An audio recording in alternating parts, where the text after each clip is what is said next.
Is this the XM2we? No. But is it the XM2we that's right for you?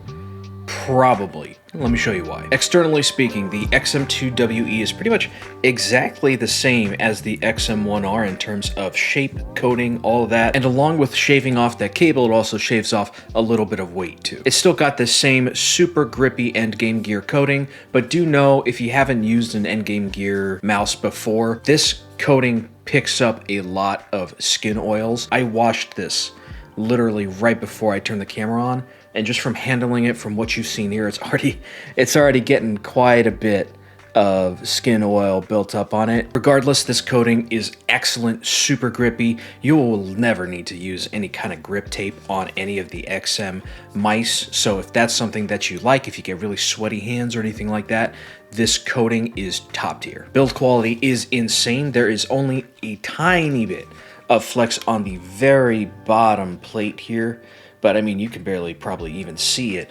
On the sides, back shell, everything else, no flex, no creaking.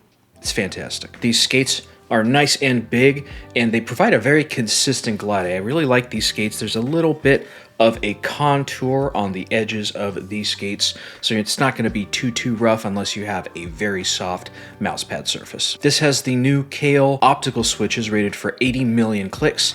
They are a tad bit heavier than the Kale 8.0s in the XM1R, but still very spammable. They're not too heavy. The sound feedback is very pleasant, and the actual tactility is very responsive and very pleasant. I really like these. There is very slight side play on mouse 1 and mouse 2, but only if I'm like really trying. There is very minimal pre-travel and just a touch of post-travel, and these side buttons are really pretty much no pre-travel, just a touch of post-travel. Very tactile, not too light, not too stiff. These side buttons are great, and they're a good size too. They're very easy to reach. The scroll wheel actually is quite a big improvement on the XM1R. Very well tensioned steps, very well defined, and the click is the biggest improvement. The old click just felt really terrible and soft.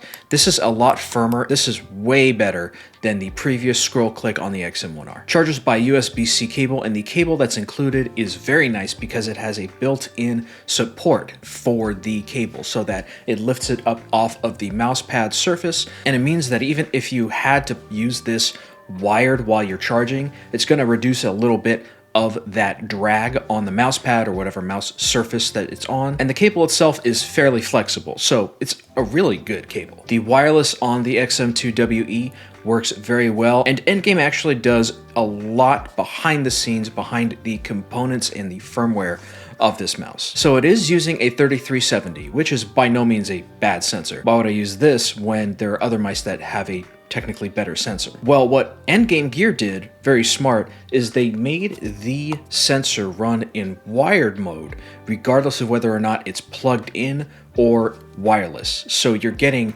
maximum performance regardless of whether it's plugged in or not. Now it's the XM1 shape. It's nothing new. Y'all know about it. But if you're not familiar with it, this is pretty much, well, Endgame for claw grip users, if your hands are the right size. It's really not made for palm grip. You could probably try if you've got small enough hands, but I don't think it's really going to be an enjoyable experience. But claw grip, if you've got medium or larger hands, this is really an excellent choice if you specifically like to use that claw grip. Now, compared to the Atlantis, the front end is a little bit tighter on these top corners right here.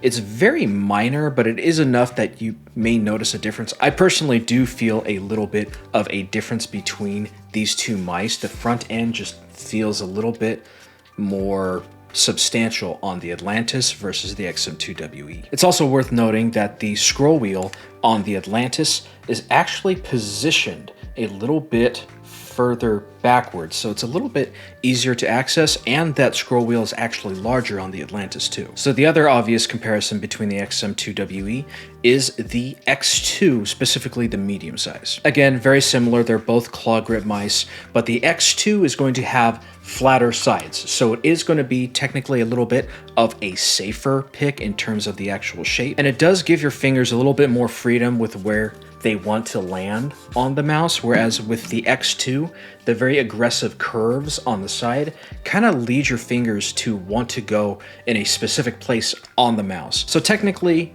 X2 is a little bit safer, but this is a lot more designed, if that makes sense. All right, let's get to giving this mouse a gecko grade. Starting off with gaming, the XM2we gets a 9 out of 10. There really isn't much that you could ask for to improve this mouse, realistically speaking. It does have a 3370, but it's working in wired mode regardless of what mode you're connected with. So you're getting maximum performance regardless. It has optical switches, so you have the minimal latency and a very long lifespan for these clicks. At 63 grams, this isn't as light as some of like the crazier options in the mid 50 grams, but this is very serviceable. And the weight balance feels very good. This is very, very well balanced. It's got the excellent coating, so you're not going to lose grip on this even if you're a really sweaty gamer. The skates are nice and big for a good consistent glide, and even the cable that comes with it has that built-in angle, so even if you had to charge and play at the same time, you can totally do that. Really, from top to bottom, this was built for gaming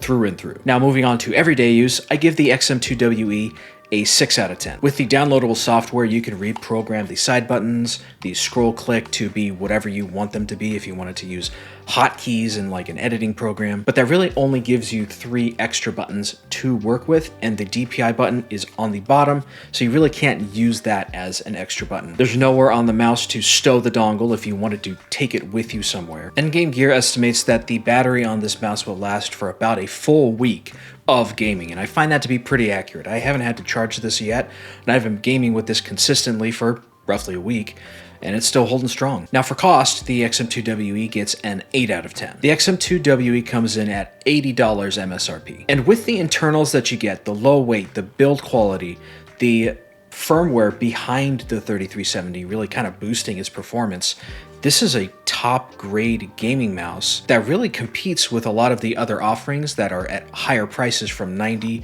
to 110. This gives those mice a run for their money. Of course, you don't have options for sizes yet. That's probably going to take another 5 years or something. But if the size is right, I mean, really, this is a great choice. Now, for my personal opinion on this mouse, I give it an 8 out of 10. The shape feels super good for claw grip. The quality here just feels great, but I would prefer it if it were a little bit smaller. If they got a mini size of this available, that would be great. So overall, that brings the XM2we to a total score of 7.8 out of 10. Man, oh man, the wait for the XM2we has been a little bit unreasonable. But honestly, when you look at what the W is offering compared to the WE, is it really worth waiting for the WE? This is going to perform perfectly for pretty much anybody that's looking for this shape. The XM2we will have these really interesting KLGX analog switches. However, the purpose of those switches is to reduce latency down to 0.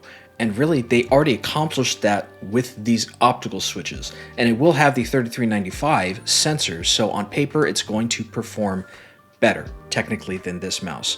But this mouse is kind of in an overdrive mode with the 3370 anyway, so I don't know, it's really hard to say that you should wait for that unless you're someone who's in esports competition or a mouse enthusiast who's a little bit too far down the rabbit hole. And compared to its primary competitors, this mouse may have a 3370 compared to the 3395 sensors, but realistically, this is going to perform just as well as the 3395s in those other mice, and it does have an advantage with the optical switches.